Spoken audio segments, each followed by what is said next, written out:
Hey guys, welcome back to Mr. Reader. Today we'll be reading chapter 14, Sunday, and the series as it's going along. Please subscribe and wait for newer videos. We'll start. Chapter 14, Sunday. There wasn't any reason for my early rising on Sunday except perhaps habit. After I had carefully dressed and groomed my hair, I fussed about my small kitchen, fixing myself a special breakfast as had been our tradition at home on Sunday mornings. It really didn't turn out to be very special, for I had gained very little experience in cooking. I determined that I would put time and effort into learning how to prepare tasty dishes. No matter one's education or other abilities, a woman should be able to hold her head up proudly in her own kitchen, I decided. After I had cleared away the mess I had managed to make, I went outside for a walk. The sunshine felt good on my shoulders and back, where the stiffness from my wagon ride still made me feel old and creaky. I wanted to lie down in the grass and let the warm rays do for me what my inadequate tub had not been able to do. The morning hours seemed to lag. Eventually, I returned to the house, hoping that my clock would tell me it was now time for me to prepare my noon meal. It was still plenty early, but I started the preparations anyway. Again I ate, cleared away and cleaned up, all without using up very many minutes out of the lengthy day. In the afternoon I read more about Nehemiah and spent time in prayer. I missed more than I had ever thought possible a church back home. I thought too of John and Mary and the family in Calgary and the Sundays that I had enjoyed worshipping with them in the small church. I should have thought to ask the Petersons if there was a church nearby where I might meet on Sundays with other believers. I couldn't imagine living Sunday after Sunday without an opportunity for worship and fellowship. How dry the endless days would become with no Sunday service to revive and refresh one's spirit. I was sorely tempted to find some excuse to journey over to the Petersons, but my Eastern Reserve and mother-taught manners held me in check. I had not been invited. One did not impose upon others. I tried to read. I took short, unsatisfactory walks. I fixed afternoon tea, and all the time I ached with loneliness, and the day dragged on. About 6:30 I heard voices. It was Lars and Els. I don't recall ever being happier about seeing visitors. I fairly ran to meet them. They must have seen my eagerness, but Els had held back as Lars walked with me to my door. Lars, she whispered. Member, yeah, he answered, but kept on walking. But Mama said. Els persisted. It's okay, Lars said, seeming a little exasperated. What is it? I asked. Mama said not to bother you. She said if Miss Thatcher was busy or didn't want company, Lars informed Els. She's not busy. He turned to me quickly. Are you? Oh no. I hurried to assure them, lest they get away from me, and I'd really like some company. I sat down on my step, and they joined me. It had been such a lonely day. I'm not used to a Sunday all alone, nor am I used to Sunday without going to church. Is there any church around here? Nope, not yet, said Lars. Mama would sure like one, but there are only two Lutheran families, not enough for a church. We have church, Els corrected her brother in great astonishment. Not in a church, Lars replied. Still, church, she insisted. Where? I asked, excited about any kind of service. In the school, Els said. I was confused, but I've been here all day. No one came. I know, Lars said. Mr. Lavelli said that we wouldn't have it today. He said that the new teacher might not be happy with us all meeting here and messing up things. We'd just have to wait and see.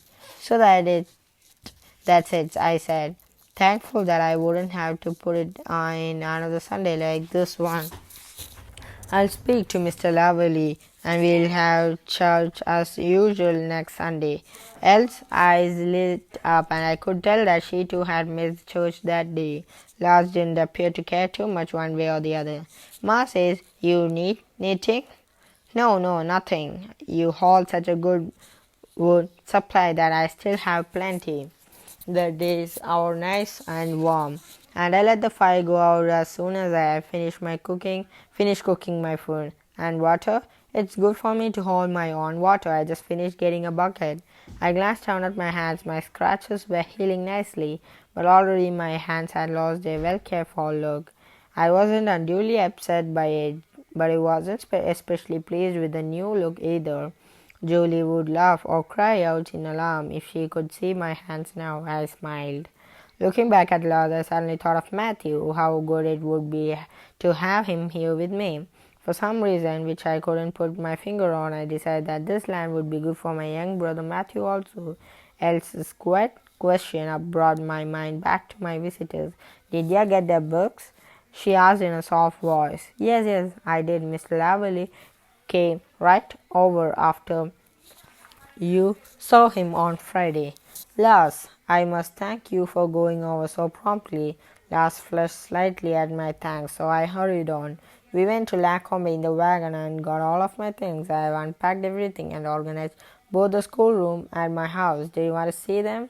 I could tell by Elsa's eyes that she did, so I led the way. The house was certainly nothing fancy. I had brought very little with me in the way of furnishings. A few pictures of my family, a spread for my bed, a soft rug, a few favorite ornaments, some dresses, scarves, and small pillows, but they managed to give me a little home a feeling of warmth. It was plain to see that Else was impressed. Even Lars seemed to notice the difference. It's nice, he said. I saw Else's eyes skim over everything, then rust on my china teapot and cups and saucers. I knew at once who would be the first person that I would invite for a cup of tea, though she was but 6 years old. She could drink milk from the cup if she preferred. Even as Elsa's eyes assured me that she appreciated my little house, they also declared that something was missing. At length she gave voice to her concern. Is that all the books? She pointed at my Bible and the book of poetry with which I had attempted to fill my day. Oh no, I have no bookshelves, you see, so I had to leave my books in the trunk. I raised the lid of one of my trunks to show her the volumes that had become my good friends over the years. Her eyes caressed them. Maybe you'd like to see the school. I took the books for classroom use over there.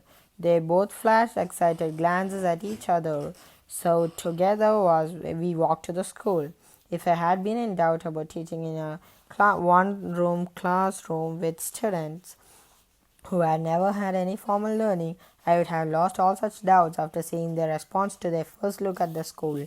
First they stopped and stared, their eyes traveling over everything. Lars began to softly name the letters on the alphabet chart, while Else migrated toward the meager stacks of primers and books on the two small shelves at the front of the room. I went with her and lifted a book from the others. Here, try this one, I encouraged her. You may look at the pictures if you'd like. She took the book, crossed to a desk, and sat down. She gently turned each page, missing nothing as her eyes eagerly drank in the pictures and her mind sought for the words on the printed pages. Time passed quickly. Before we had realized it, the sun was crawling into bed. Lars, who had also chosen a book and retreated to a desk, looked up in unbelief. We gotta go, he said quickly. Mama will worry. Come, Else. Reluctantly, Else handed me the book. Why don't you take it home with you and show it to Olga and Peter? I'm sure that they would like to see it too. You may bring it back in the morning. She hesitated, wondering if she was worthy of being entrusted with such a treasure. Go ahead, I said. Lars may take his too. They ran off then, now eager to get home for more than one reason. I walked slowly back to the teacher age. I felt contented now. I was sure that in the evening hours I would be able to enjoy Wordsworth, Longfellow, or Keats. Perhaps my heart wouldn't even skip a beat tonight at the howling of the coyotes. I sat warm and comfortable in my lumpy chair and sipped tea from my china cup. I knew that tomorrow held great promise. So the 15th chapter is the school begins, and we'll be reading it on the next video. Thank you for watching. Don't mind subscribing, liking, and sharing the video. Thank you.